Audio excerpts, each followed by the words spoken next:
Here's how you can add any technical indicator on TradingView. You move to indicators, and you click here, or even simpler, you press the slash on your keyboard and you search any indicator. Let's start with moving average. Let's try the RSI. Here it is. Let's also put on the famous MACD.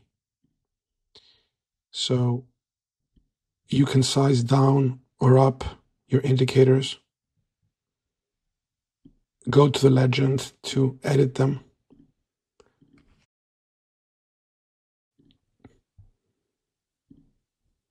Change the days.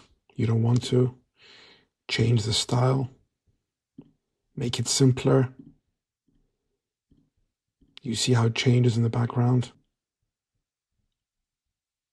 You can change the position of the pane. You can increase its size.